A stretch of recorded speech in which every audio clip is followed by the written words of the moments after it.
Hello बच्चों, welcome back in Bharadwaj career classes. मैं Shiva Yadav, maths faculty of Bharadwaj career classes. तो बच्चों, अब तक हम लोगों ने जो टॉपिक कवर किए हैं मैं एक बार आपको जल्दी से रिकैप करा देता हूं। फर्स्ट, कॉम्प्लेक्स नंबर किया है, बहुत ही डेप्थ में एनालिसिस किया है हमने, जिसमें जेईई मेंस एडवांस के सारे क्वेश्चंस कवर किए हैं। फिर उसके बाद हमने बायनोमियल थ्योरम लिया है, जिसको हमने अराउंड मुझे लगता है 8 से 10 लेक्चर्स अगर उसमें कन्वर्ट किया जाए, बहुत ही अच्छे से हमने मेंस और एडवांस के क्वेश्चंस कवर किए हैं विद कंप्लीट थ्योरी। जैसे एक आपको क्लास में पढ़ाया जाता है उसी तरीके से हमने डिस्कस किया है। आज हम एक नए चैप्टर के साथ शुरुआत करते हैं, दैट इज क्वाड्रेटिक इक्वेशन। बहुत ही आसान और बहुत ही स्कोरिंग। जेईई मेंस में अगर क्वेश्चन आता है तो आपसे ज़रूर हो जाएगा। तो एक बार क्वाड्रेटिक इक्वेशन के बारे में एनालिसिस करते हैं बच्चों आज, है ना। What is quadratic equation? आपको पहले इक्वेशन के बारे में जानना बहुत ज़रूरी है बच्चों कि इक्वेशंस क्या होती हैं।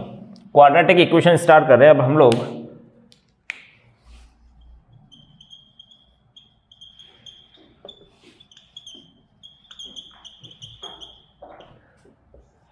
क्वाड्रेटिक इक्वेशन, पहले तो यहां पे समझने वाली बात यह है बच्चों, मैं इसको क्वाड्रेटिक इक्वेशन बोल रहा हूं। इक्वेशन का मतलब जैसे कि आप जानते हो इसमें दो साइड होंगी, एक लेफ्ट हैंड साइड और एक राइट हैंड साइड।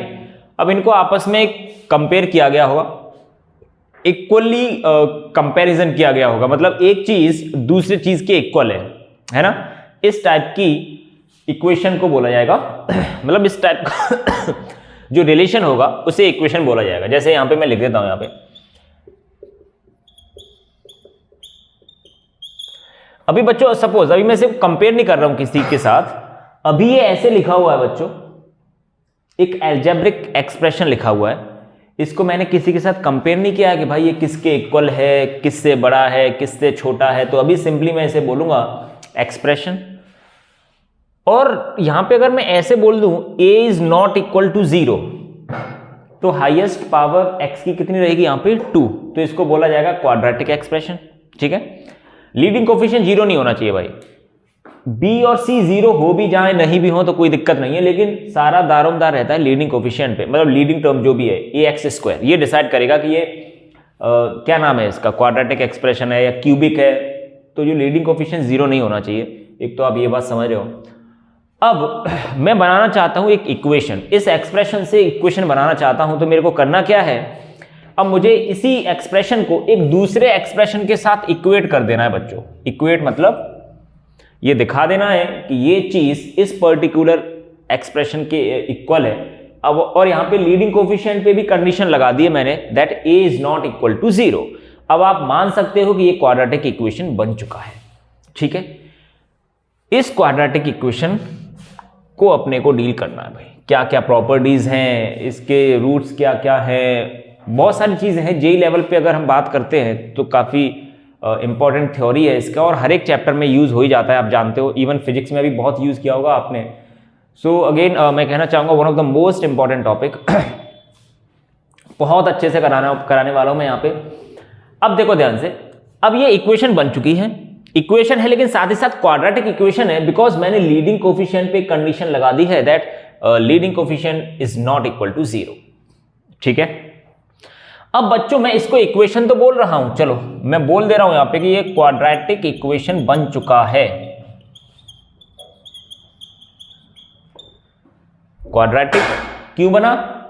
क्योंकि x की जो हाईएस्ट पावर है दैट इज 2 और लीडिंग कोफिशिएंट 0 नहीं है, मतलब ये वाली टर्म 0 तो हो नहीं सकती किसी भी कीमत पे, मतलब ये टर्म रहेगा ही रहेगा। तो इसको डिफाइन करने के लिए आप क्वाड्रेटिक वर्ड यूज कर सकते हो। अब जैसे ही आपने क्वाड्रेटिक इक्वेशन बोला,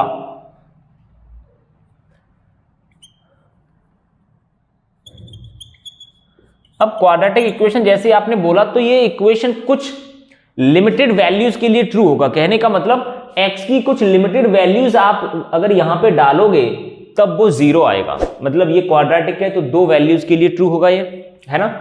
ओनली ट्रू फॉर ओनली 2, यहां पे ओनली तो लगाई दिया, फॉर 2 वैल्यूज ऑफ x। जो भी वेरिएबल यहां पे लिया है आपने x की कुछ पर्टिकुलर वैल्यूज के लिए ही ट्रू होती है, तब जाके आप इक्वेशन बोलते हैं। ये नहीं कि आप x को कुछ भी डालो हमेशा ट्रू आए तो फिर आइडेंटिटी बन जाएगी वो, है ना। हम इक्वेशन की बात कर रहे हैं तो वो कुछ पर्टिकुलर वैल्यूज के लिए ट्रू होगा। जैसे यहाँ पे मैंने क्वाड्रेटिक वर्ड यूज किया है, मतलब x की 2 वैल्यूज के लिए ट्रू होने वाला है। उन्हीं को बच्चों बोलते हैं हम लोग roots of this equation.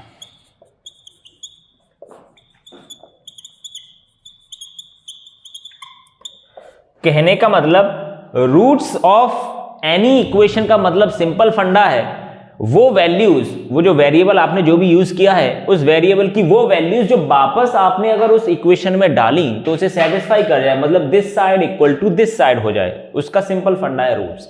Only true, ये ट्रू लिखा हुआ है यहां पे, true for 2 values of x, है ना। क्यूबिक होता तो केवल 3 वैल्यूज के लिए ट्रू होता, ये नहीं कि आप 4 वैल्यूज के लिए ट्रू करा दो, तो ऐसे तो पॉसिबल है नहीं, तो फिर इक्वेशन नहीं बोला जाएगा ना फिर उसको। और रूट्स का मतलब होता क्या बच्चों, सिंपली इसका मतलब यह है those values of x, those values of x मतलब मैं कहूं वेरिएबल, कल को ये y में भी हो सकता है इक्वेशन, है ना। दोज वैल्यूज ऑफ वेरिएबल कर देते, चलो वो ज्यादा बेटर रहेगा, which satisfy the given equation।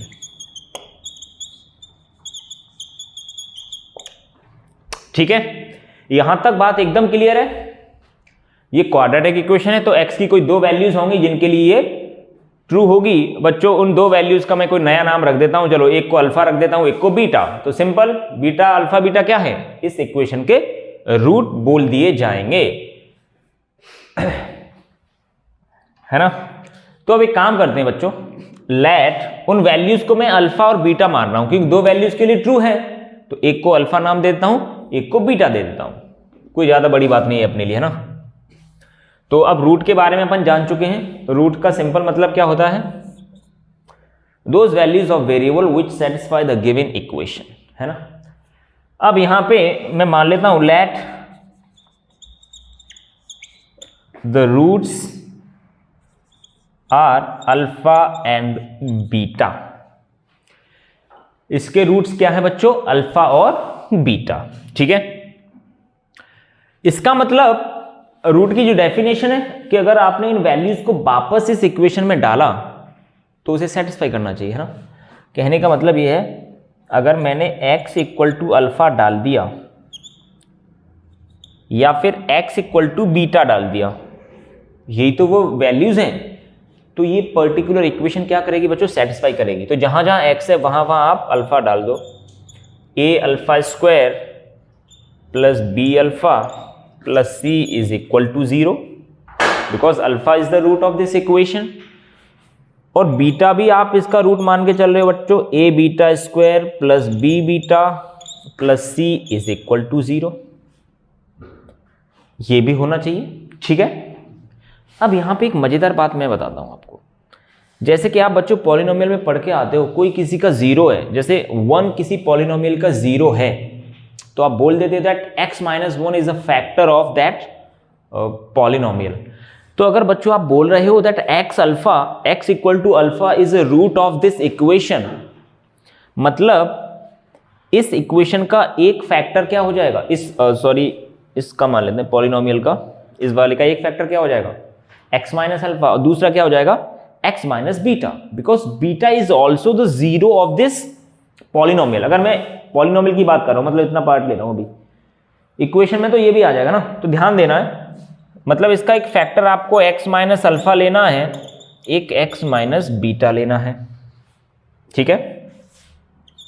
a से मल्टीप्लाई कर देना है बिकॉज लीडिंग कोफिशिएंट तो बच्चों जैसे कि आप देख पा रहे हो कितना है लीडिंग कोफिशिएंट a, मतलब चीज वही रहनी चाहिए। देखो हमने कोई नई चीज नहीं करी है, अल्फा इसका रूट था, मतलब इस इक्वेशन में डालने पे 0 आ रहा था, आप अल्फा को यहां भी डालो देखो 0 आएगा, बीटा को डालो 0 आएगा, लेकिन चीज वही रहनी चाहिए, मतलब लीडिंग कोफिशिएंट यहां पे a था, तो यहां पे भी मैंने अभी चलो इसको बाद में समझते हैं, इस चीज को बाद में समझते हैं, यहां पे ज्यादा प्रॉपर नहीं लग रहा मुझे, इस चीज को मैं यहां पे समझाऊंगा, है ना। अभी आप सिर्फ इतना समझो, अगर कोई किसी इक्वेशन का रूट है, मतलब उस रूट को आपने उस वेरिएबल से रिप्लेस किया, तो वो इस कंडीशन को, मतलब left hand side equal to right hand side satisfy करना चाहिए ना। तो फिलहाल आपको ये याद रखना है ये सारी चीजें समझ में आनी है आपको। This is the basic of quadratic equation. अब बच्चों जैसे कि चलो आपने मान लिया है कि इस क्वाड्रेटिक इक्वेशन के रूट्स क्या क्या हैं, अल्फा और बीटा, आप मान चुके हो ना। मतलब आप इसी चीज को ऐसे लिख सकते हो, मैं ये बताना चाह रहा हूं, जो कि बहुत ज्यादा इंपॉर्टेंट है भाई। अल्फा इस क्वाड्रेटिक इक्वेशन का रूट था, मतलब आपने x को अल्फा से अगर रिप्लेस किया तो इधर 0 आना चाहिए था। देखो इधर भी 0 आ रहा है, x की जगह पर अल्फा डालोगे तो अल्फा माइनस अल्फा क्या हो गया, 0। अब बीटा यहां डालोगे तो भी 0 हो रहा है, और बीटा यहां डालोगे यहां भी 0 हो रहा है। मतलब आप इस चीज को ऐसे लिख सकते हो। अब ये a आगे क्यों लिया गया है, बिकॉज यहां पे जो x² का लीडिंग कोफिशिएंट था a, वो आप यहां से निकाल सको, है ना।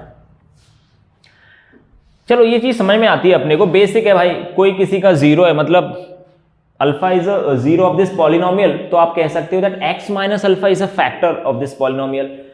सेम x माइनस बीटा भी इसका फैक्टर हो जाएगा।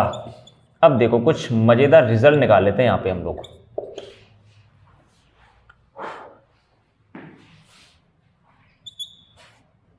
इनका मल्टीप्लाई करता हूं मैं अंदर। x का मल्टीप्लाई x में होगा x², x का मल्टीप्लाई बीटा में होगा x beta, minus alpha x plus alpha beta.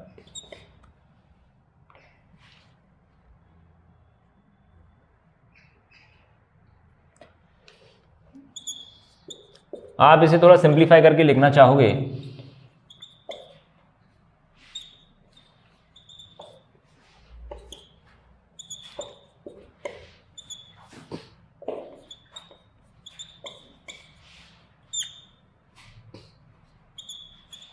मैंने क्या किया बच्चों, a से मल्टीप्लाई कर दिया वहां पे अंदर, ठीक है। आप चाहते हो ये चीज एज इट इज आपको ऐसी दिखे, है ना। तो ये वाला टर्म तो चलो सेम टू सेम दिख गया जैसा का जैसा यहां पे। अब इधर जो x का कोफिशिएंट है वो b है बच्चों, इधर है -a times of alpha plus beta. तो क्या आप अल्फा प्लस बीटा के बारे में नहीं बता सकते हो यहां पे। ये कितना हो गया, -b/a। इसी को चलो मैं बोल देता हूं सम ऑफ रूट्स। ये मैं आपको दूसरे तरीके से भी समझाऊंगा, फिलहाल आप ये याद रखो कि कोई भी क्वाड्रेटिक इक्वेशन अगर दे रखी है तो आप उसके रूट्स का सम तो निकाल ही सकते हो, बिकॉज ये कोफिशिएंट आपको पता चल जाएगा। What is b? b is the coefficient of x and a is the leading coefficient. और इधर जो कांस्टेंट टर्म है और इधर जो कांस्टेंट टर्म है उनको भी देख लेते हैं। a alpha beta should be equal to c। Alpha beta की वैल्यू होनी चाहिए c/a। This is product of roots. तो बच्चों मैं तो कहूंगा जो भी क्वाड्रेटिक इक्वेशन अगर आपको दिखे तो इसके सम ऑफ रूट्स और प्रोडक्ट ऑफ रूट्स तो निकाल के रख ही लो, है ना। कब कहां जरूरत पड़े उस हिसाब से आप देख लेना। तो अभी जो चीजें हमने सीखी हैं वो बेसिक का बेसिक सीख रहे हैं हम लोग एक इक्वेशन का, कि कोई किसी इक्वेशन का रूट होता है तो क्या कंडीशन होती है, उसका फैक्टर कब बनेगा, तो किस चीज को कैसे एक्सप्रेस कर सकते हो। वो अप्लाई करने के बाद हमने कुछ इंपॉर्टेंट रिजल्ट निकाले यहाँ पे, दैट उसके जो भी रूट्स हैं उनका सम के बारे में आइडिया लगा सकते हो आप, और प्रोडक्ट के बारे में आइडिया लगा सकते हो सकता है इंडिविजुअल कभी निकालना थोड़ा कॉम्प्लिकेटेड हो जाए, वो अलग बात है, हम वो भी निकालना सीखेंगे। लेकिन sum of roots and product of roots निकालना तो चुटकी में आना चाहिए आपको इक्वेशन देखने के बाद, है ना। इतनी सारी चीजें हो गई। अब इस पे बेस्ड एक क्वेश्चन ले लेते हैं बच्चों। आप जान चुके हो what is alpha beta, c/a, मतलब constant term upon leading coefficient. And what is sum of roots, x का coefficient with negative sign upon leading coefficient. Okay, अब एक इस पे बेस्ड एक आध क्वेश्चन ले लेते हैं, फिर देखते हैं अपने को कितना समझ में आ रहा है।